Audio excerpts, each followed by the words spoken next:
if we have this Senate election coming up in 2026, what better a time than to make sure we know when it's happening and we know when we can vote? When you have your local elections, you see the signs when you're riding around town. If you see a bunch of them, remember the name, Google the name, see what they're talking about, see if you can find out when they're speaking somewhere or if they're having a town hall or if they're going to be at City Hall. Go out and listen, because we cannot keep just blindly being upset and having all this rage and throwing out a blind vote because, well, this person is Democrat, so that's who I'm going to vote for. What is that person saying they're going to do? Even if they don't do it, at least they're talking as if they align with what matters to you. So you can say, you know what, they didn't do it, but I put my vote behind them. And then you can put their feet to the fire, right? And kind of say, hey, this is what we want. A lot of people don't realize, to me, I feel as though a lot of people don't realize how important their voice is. Like, your voice is very important. And so you need to use that in every capacity that you can. Don't just feel as though putting some memes up on your Instagram is enough. You need to be able to go out to your towns and sit in on these meetings, because they are open to the public. When things are being spoken about, budgets and things like that, they're open to the public.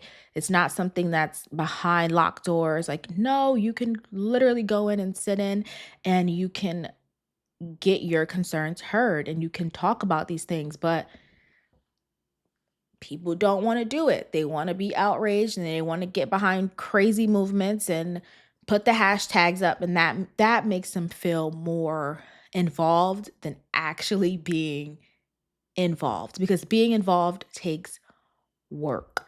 It takes work. It takes going out, sitting for hours, figuring these things out, asking the questions, doing the research, seeing if it's done, seeing how, if you do go with candidate A, seeing how that actually impacts you and seeing how they actually can get things done, or maybe they tried and it takes work to get involved. But what I want to happen is that I want in 2026, I don't want it to just stop at us being outraged, right? I don't want it to stop at us being outraged right now and being like, oh, I'm so upset and this is ridiculous and Trump shouldn't be president and it's going to be terrible and it's going to be fucked up when we have this election in 2026.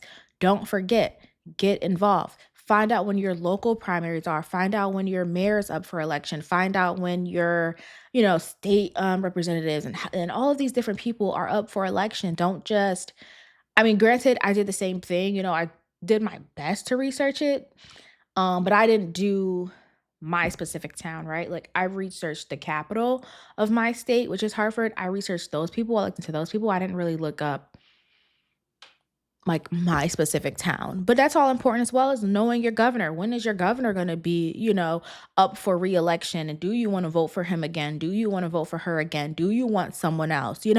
All of those things are very, very important, because as we can see with these swing states, or states that were once heavily one-sided, has changed. Things are always up for change. It's just up to us to be able to step in and say, hey, I no longer want to go off of just my outrage and my feelings.